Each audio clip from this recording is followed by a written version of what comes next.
In this video, I'm going to show you how to connect your NEC router to your computer using an Ethernet cable.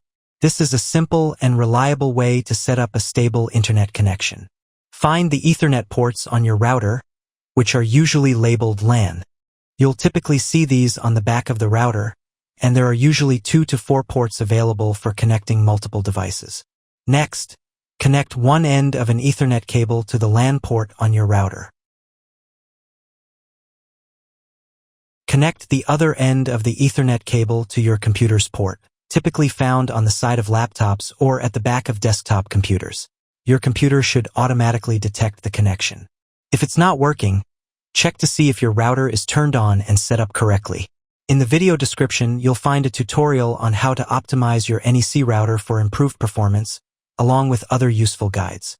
If you found this guide helpful, please give this video a thumbs up, subscribe to the channel, and let us know your thoughts in the comments.